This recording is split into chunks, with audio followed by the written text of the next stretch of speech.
Hey everyone, and welcome to today's Explainer. We're diving straight into a topic we literally touch every single day, yet honestly rarely ever stop to think about: our clothes. We're going to embark on this really fascinating journey to discover exactly how things are made. We'll be tracking the incredible transformation of raw, natural materials into the everyday fabrics that keep us warm, stylish, and protected. And you know what the best part is? We're going to see how the very first ideas for making clothes didn't even come from humans. They actually came straight from the natural world around us. Okay, let's dive into this visual roadmap of our maker's journey. We'll look at nature's hidden weavers, the art of weaving, spinning threads and fibers, the silk moth cycle, and finally, stitching and embroidery. Kicking things off with Section 1, Nature's Hidden Weavers. So before we even think about factories or huge machines, I want you to just look outside your window. Have you ever really watched a bird building an intricate nest or a spider spinning one of those perfectly geometric webs? It's wild, right? Nature is absolutely packed with these hidden artists, animals, birds, and insects who have been weaving, stitching, designing, and even gluing things together for literally millions of years. They were the original master craftspeople way before humans ever picked up a single thread. And this brilliantly illustrates exactly what I mean. Just look at the bio-weaver bird in action here. This tiny little architect uses strands of grass, expertly weaving them over and under to build this super strong pouch-like hanging nest. And then, look right next to it. We're doing the exact same thing, taking natural materials like coconut fibers or palm leaves and crossing them over and under to create a mat. We literally observed the expert techniques of nature and adapted them to solve our own everyday problems.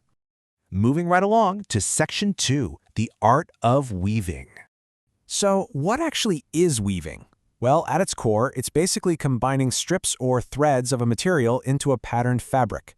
You lay down one set of threads vertically, and then you interlace another set horizontally. When you carefully cross these threads over and under each other, they lock tight, forming a unified, solid fabric. This basic over and under grid, it's the foundation of almost every piece of woven cloth out there. To really wrap our heads around this, let's do a quick mental hands-on activity. Imagine taking 5 or 6 strips of blue paper and taping them vertically to your desk, okay? Now, take a yellow paper strip and pass it horizontally across, over the first blue strip, under the second, over the third. You get the idea.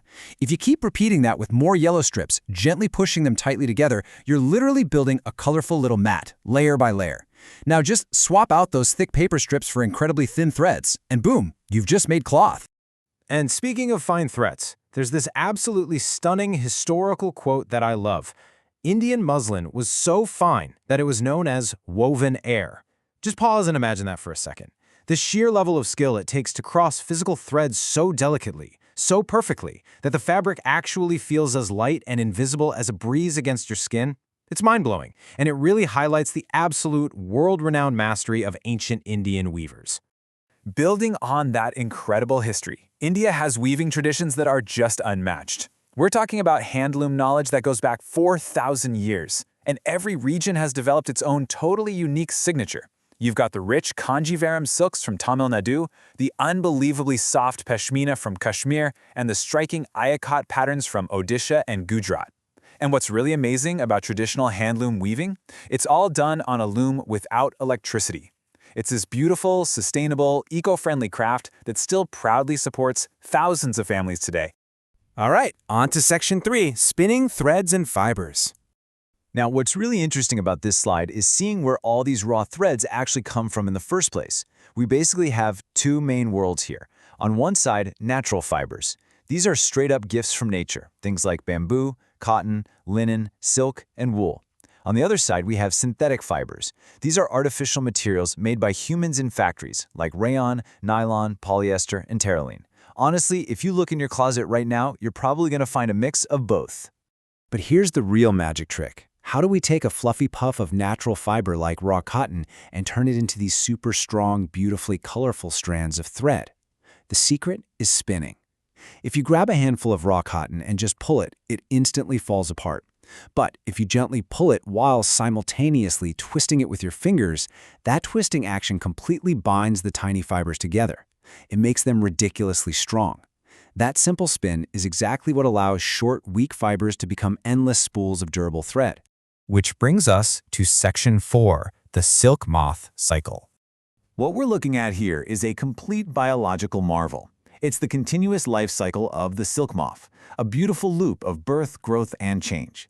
And hidden right in the middle of this totally natural cycle is the source of literally one of the most luxurious fabrics in human history, silk. Let's break down exactly how this happens. So here's how the whole shebang works step by step. First, the silk moth lays these tiny eggs on a leaf. Second, those eggs hatch into little caterpillars. You probably know them as silkworms. Third, and this is where it gets crazy, these caterpillars just gorge themselves on mulberry leaves until they're big enough to spin these protective cocoons around themselves. Finally, an adult moth emerges to start the cycle over. But wait, where's the fabric? Well, to get that precious silk thread, humans carefully collect those spun cocoons and place them in hot water. This loosens everything up, allowing incredibly long, smooth, continuous silk threads to be gently pulled right out of the cocoon structure. And finally, Section 5, Stitching and Embroidery. So we have our woven fabric, but how do we actually put it together? The absolute most fundamental way is through stitching, specifically the running stitch. It's beautifully simple. You tie a knot in your thread, start at the back of the cloth, and bring your needle up. Then push it down just a tiny bit further along, bring it back up, and just keep going, up, down, in a straight line. This simple rhythmic motion is literally what binds two pieces of woven fabric into the clothes we wear every day. But hey, stitches aren't just for practicality and joining things together, they're a massive art form too. When stitches are used to decorate, we call it embroidery. Take chikan or chikankari, for example, which originated in Lucknow, Uttar Pradesh. Different regions use totally unique decorative stitches, meaning every time you look at an embroidered pattern, you're not just looking at pretty thread, you're actually reading a deep story about the people, the place, and the traditions it came from. Now, I highly encourage you to play Fabric Investigator in your own home. You can easily set up a table exactly like this one. Just grab some leftover cloth scraps or maybe some old clothes and really observe them. Is it smooth or rough? Thick or thin? Does it have a shiny finish or is it completely matte? Is it stretchy? By logging these properties, you'll instantly start recognizing if a piece of fabric is naturally woven cotton, some twisted synthetic polyester, or that shiny biological silk we just talked about.